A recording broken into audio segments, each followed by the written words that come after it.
Om Ajnanatimirandasya Jnananjanashalakaya Chakshurunmilitam Yena Tasmai Shri Gurave Namaha. Nama Om Vishnupadaya Krishna Presthaya Bhutale Srimate Bhaktivedanta Swaminiti Namine.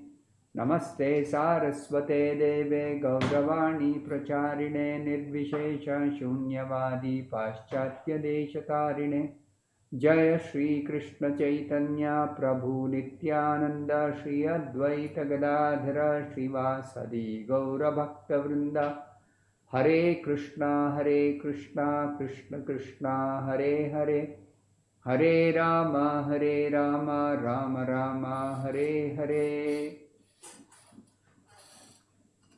Today onwards we will be starting a new series, topics from the Bhagavad-Gita. So far we had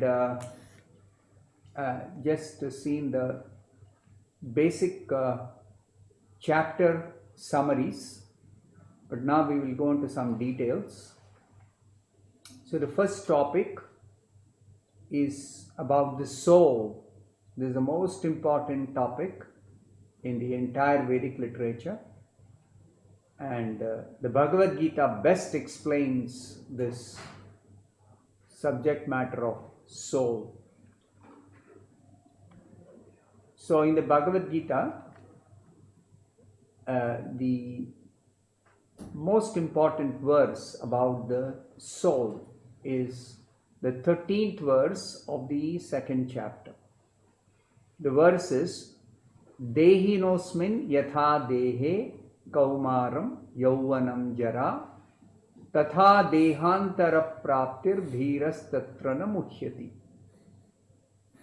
The meaning of this verse or shloka: as the embodied soul continually passes in this body from boyhood to youth to old age, the soul similarly passes into another body at death. The self-realized soul is not bewildered by such a change. The important words here in this verse, which have a lot of meaning. So one of the important words is dhira. Dhirastatrana muhyati. Dhira. Who is a dhira? Dhira means the wise person. Dhira means one who is undisturbed in the mind. Our disturbance of the mind is due to ignorance. For example, supposing you want to go somewhere,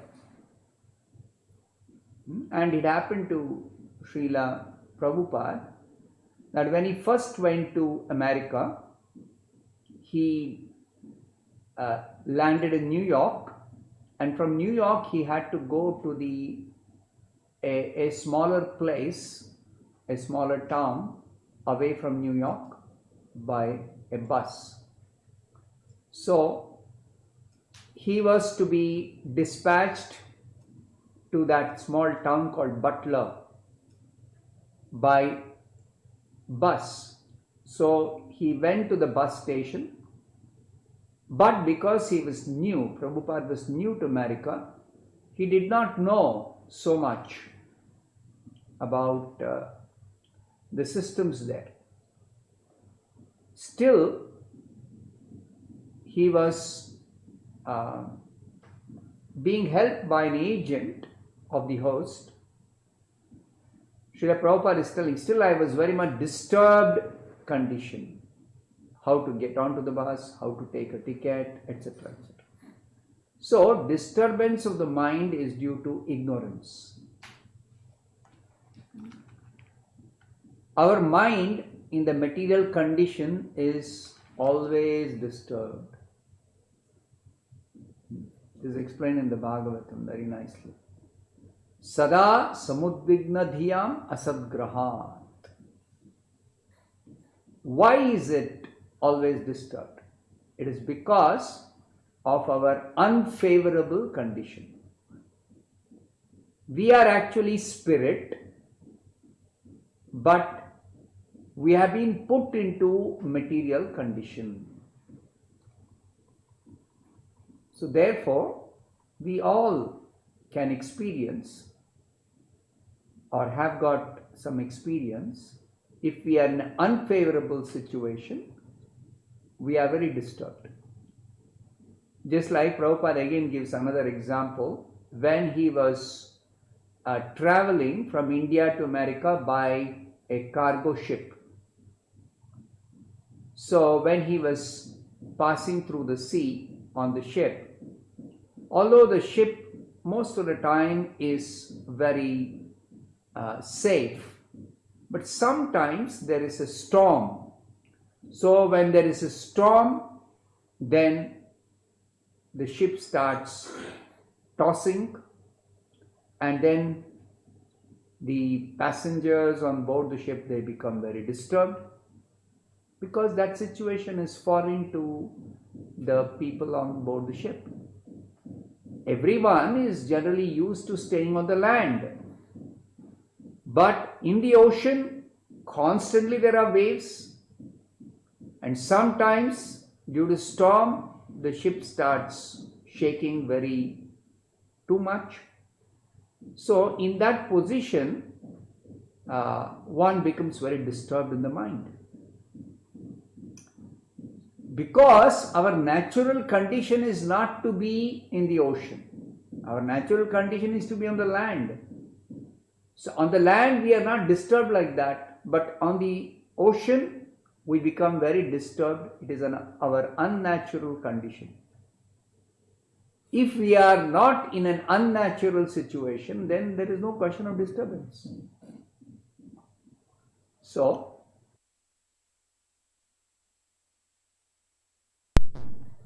Dehinaha means one who has accepted Deha or material body. I am within this body. Each one of us, we are within the particular body. Now we should understand, I am not this body.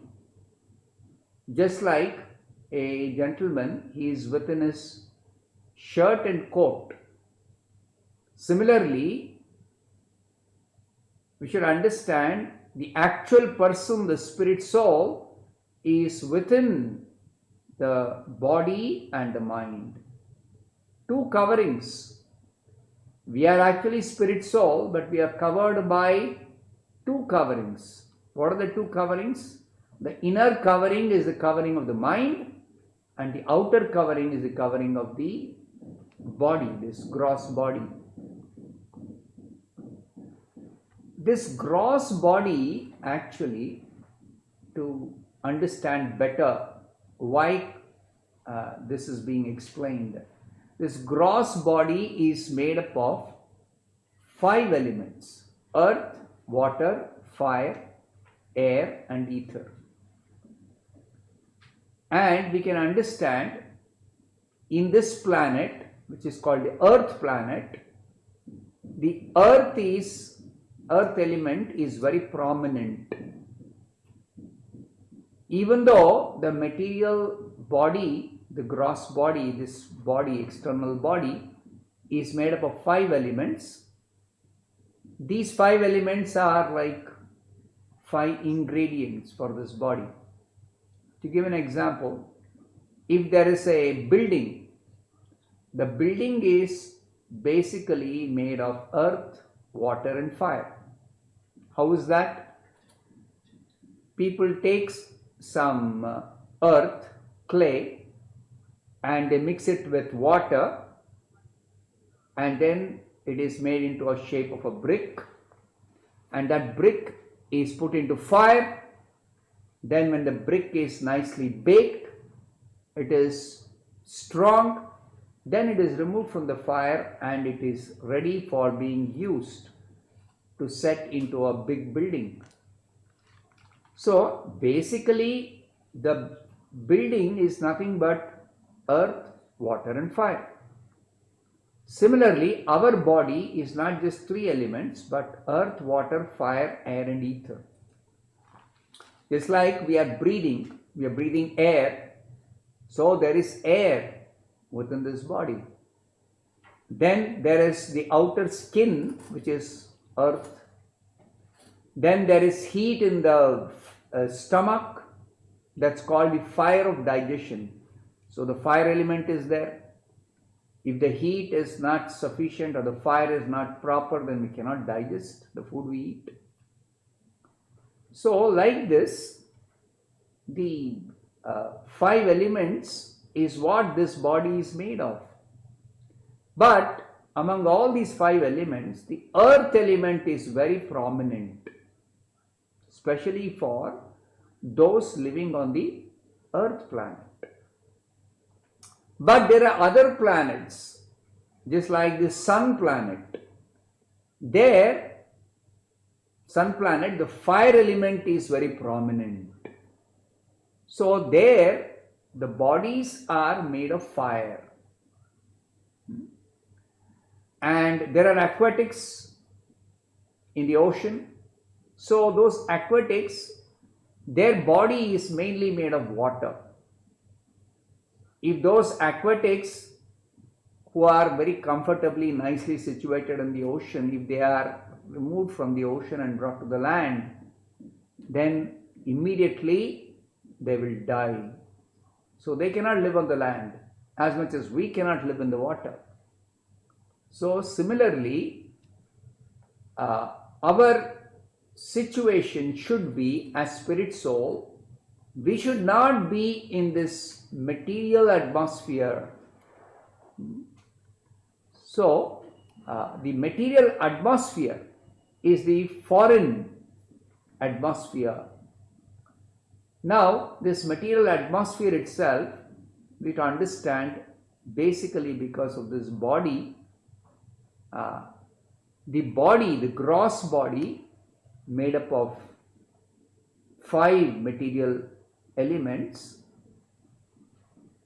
These material elements, even though we may not technically understand what these elements are, but we can perceive, just like there is the touch sensation by which anything which is earthly element we can feel, perceive. Then water has got taste. We can perceive the light of a fire or the heat of a fire. We can smell the air, aroma. Air carries aroma. We can feel the space or the sky. Like that, we can perceive these elements, even though directly we cannot always see the elements. Similarly, there is one inner body made up of mind, intelligence, and ego. This inner body, there are three elements: mind, intelligence, and ego. Now these are finer than the five gross elements. We cannot see, smell, touch, or hear these three elements: mind, intelligence, and ego. We all know you have a mind, I have a mind, I have intelligence or you have intelligence, but we cannot perceive these things the way we perceive the gross elements. Similarly, ego also, mind and intelligence, we have some idea, yes. Mind is a seat of emotions and intelligence is the one that gives us direction, discrimination capacity, learning ability to acquire knowledge, yes. But then what is this ego? This ego is, everyone has their individuality. Just like I'm a man, I'm Indian, I'm intelligent. Like this conception is called ego. So the ego is there, but we cannot see it. So they are very fine things, this mind, intelligence, and ego. So it is explained that Just like these three subtle elements, finer elements, mind, intelligence, ego is finer than the gross five elements. The soul is even finer than the mind, intelligence, and ego.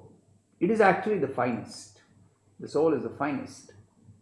So therefore, there is no question of perceiving the soul either through our gross senses or through our mind or intelligence or ego. We cannot perceive the soul at all by these. So it is explained that these 8 elements, earth, water, fire, air, ether, mind, intelligence, and ego, they are described as the energy, one energy of Krishna, the Supreme Lord. And we can experience the presence of the Lord in his by his different energies. The example is given, just like fire is situated in one place, but it spreads heat and light over a much bigger area. Similarly, the Supreme Lord is situated in his personal abode, but his energy is spread everywhere throughout the material creation.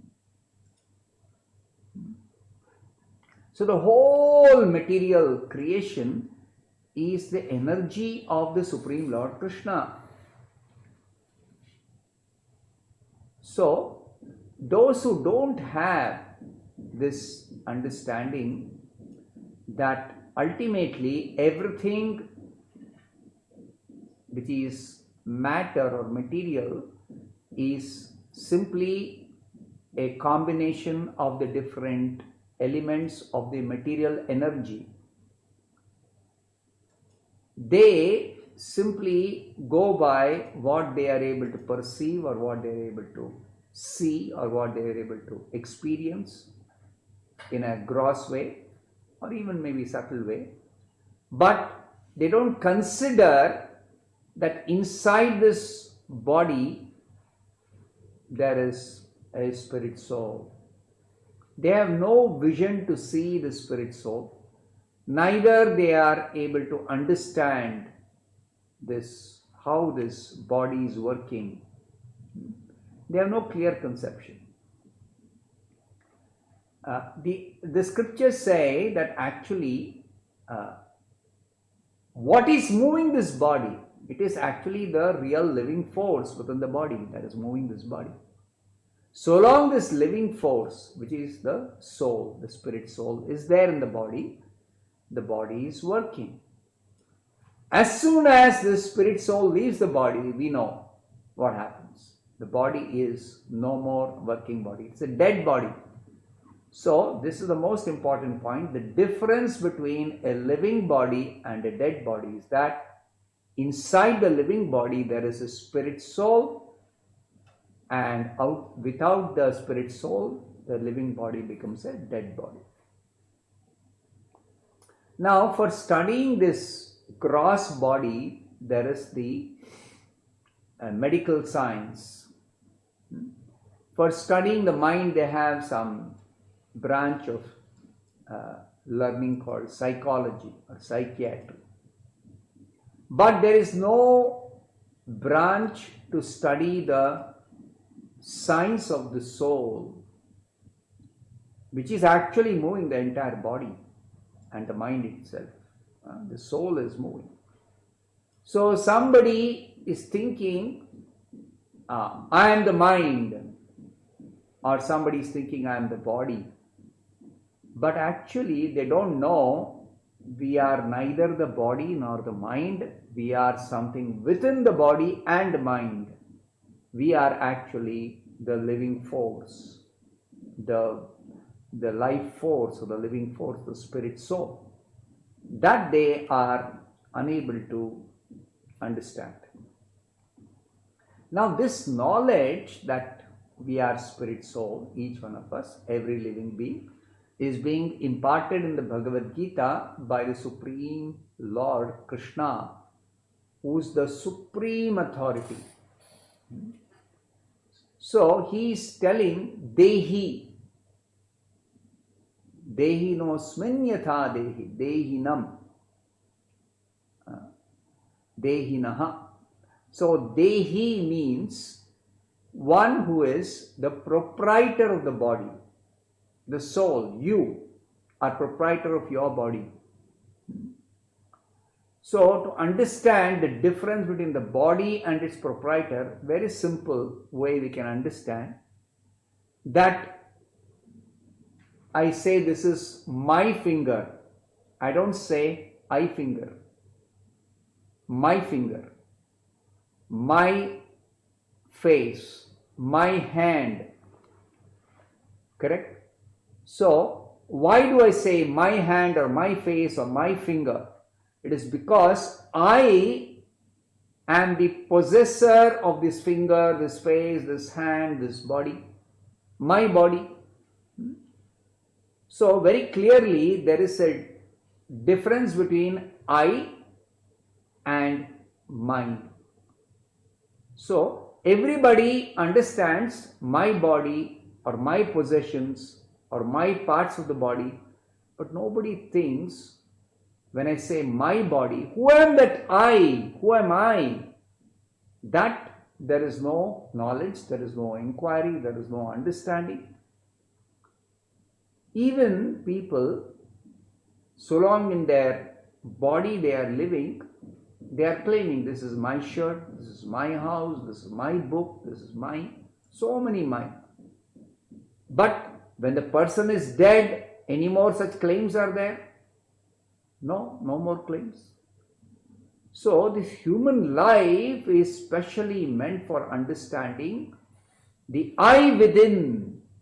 Who am I? Separate from the body, separate from the possession, separate from all the belongings. Who is this I? Now, if somebody doesn't know who am I, in the Shastras it is said, it is something like one is living like an animal. The example is given just like two dogs are fighting for some piece of bread. Now one dog is claiming this is mine. Another dog is telling no, that's not yours, that's mine. They're fighting. But they have no understanding. They're claiming something is mine. They don't know who they are. They're simply concerned with that piece of bread. That's all. Or their body. That's all.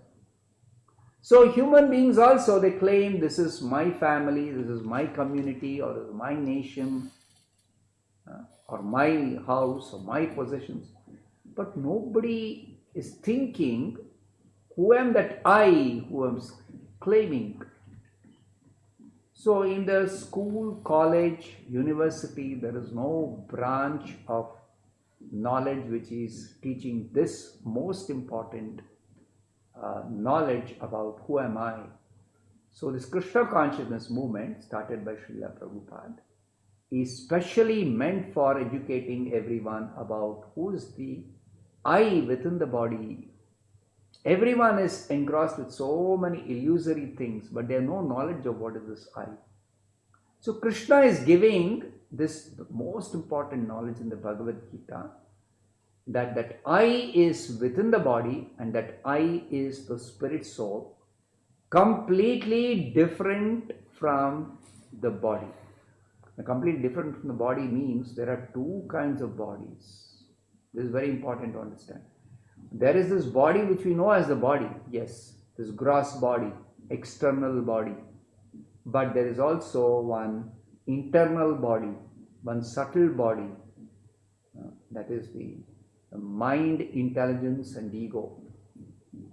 So most importantly, Krishna is telling this body, which I say my body, this body is changing.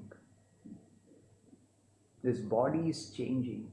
But I, the person within the body, the real person, I am not changing. Now, how to understand this? Krishna is giving an example to help us understand this. Just like your body is changing and you experience the change from boyhood to youth to old age. You know you were born as a very, very, very small infant baby, but the baby grows to become a child, the child grows to become a boy, boy grows to become a youth, youth grows to become an old man. So through all these changes, there is that one person, the same person.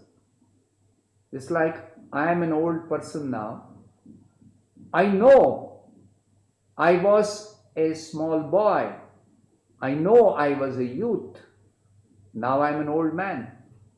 Like that, we know that the body is changing, but I am the same person through these changes.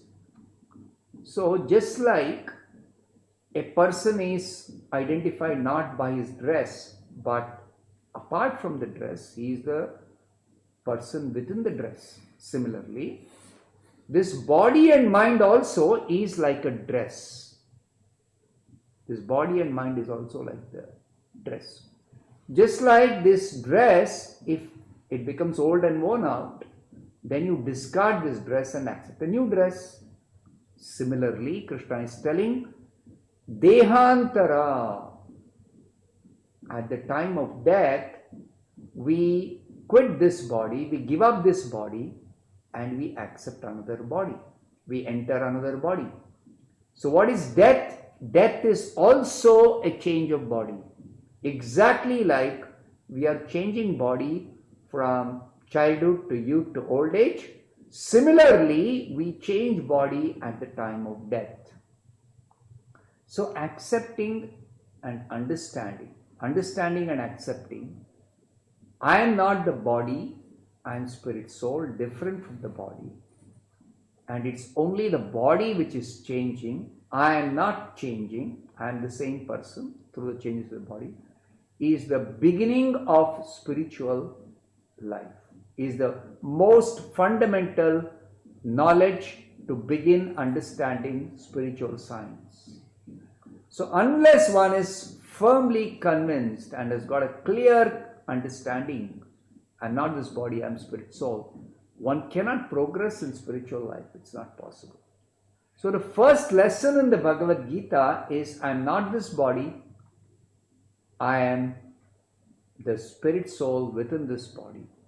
And this has to be understood properly.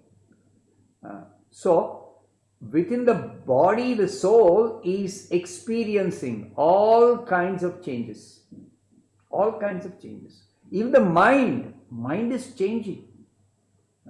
It's like different kinds of emotions, different kinds of thoughts, different kinds of feelings, all within.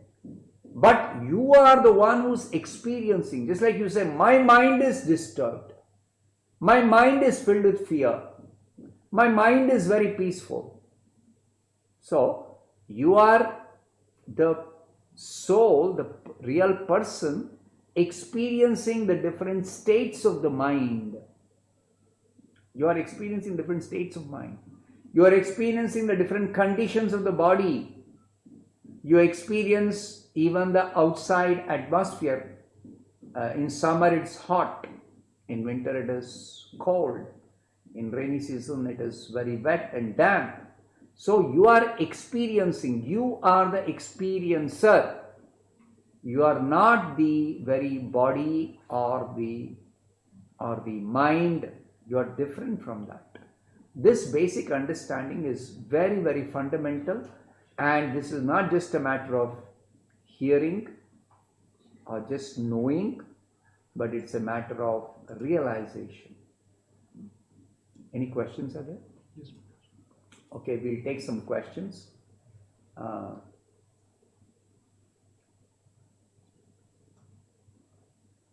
what are the faculties of the soul? That we are going to discuss answer this question in brief. The soul is the fundamental experiencer. You are the soul, or I am the soul. I am experiencing whatever is happening to the body, whatever the body is going through, whatever is perceived through the body. It's like through the eyes I am seeing, but it is not the eyes which is seeing. I am seeing. I am using the eyes to see. I'm using the eyes to see. I am not the eye. Neither the eyes are the seer. I am the seer. So, like that, the faculties of the soul have got everything to do with knowing, perceiving, seeing. The seer, the hearer, the person smelling is the soul, not the body, not the senses, not the mind, not the intelligence. This is to be understood. Next question. Though I theoretically know I am the soul, but practically I am constantly identifying with the body, mind, intelligence and ego, and constantly catering to their needs. So how do I stop and manage these requirements? How do I prioritize the requirements of the soul? Now, this is what spiritual life is all about.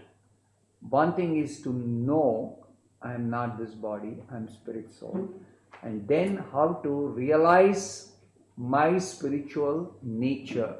It is completely different from the material nature. It's completely different from, spirit soul is different from matter. Spirit soul has got some wonderful qualities which we will discuss in next few lectures or the discourses. So the spirit soul's qualities are wonderful. And the spirit soul is to be realized not exactly simply by studying some books, but actually by hearing from the authority. The authority, ultimate authority is Krishna, and what Krishna has spoken to Arjuna, that is explained further by Srila Prabhupada. So by hearing from Prabhupada, by hearing from Krishna, we can actually realize this knowledge. That means we are able to see the reality. Realize means see the reality, perceive the reality. That I can clearly differentiate myself as separate from the body, separate from the mind, separate from the intelligence, separate from everything that I am experiencing, separate from all that, separate from my possessions. I don't confuse myself with my belongings. No. So that is very important, because at the time of death, what happens at the time of death? Actually, I don't die, or any person. The spirit soul has no death. The spirit soul doesn't die. So what happens? The spirit soul leaves one particular body, and this leaving the body is also change of body, but it's a different kind of change than the normal change that we experience when we are thinking, I'm growing up. I'm growing from childhood to youth. I'm growing old. It's not like that. The change at death, change of body at death is not like that. Therefore, it's called transmigration of the soul. Transmigration of the soul. What is transmigration of the soul? The soul is transferring, I, you, any person at the time of death. What happens? We leave this body and we go to another body. But how is it happening? We are transferring ourselves from this body to another body. But this transfer is a migration. We were living in this body, now we are going to live in another body, a completely different body. It's like when this body is changing, more or less our residence does not change. Our place of residence doesn't change. Whereas when death happens, then my place of residence completely changes. Completely changes. So that's called transmigration of the soul. So if we have to understand this transmigration of the soul at the time of death, before death comes. We all experience that, but we have to understand and realize that there is no need to be afraid of death. There is no need to become fearful when I have to quit this body. In fact, we are forced to quit the body, not that we have a choice whether you want to leave or don't want to leave. No, we are forced to leave the body at the time of death. So if you are prepared for it, then there is no fear, there is no traumatic experience, there is no confusion, there is no uncertainty. What's going to happen to me? Where am I going? How will I live? All those kind of doubts and confusion, everything is completely resolved when we understand and realize this change of body at death called transmigration. Next question.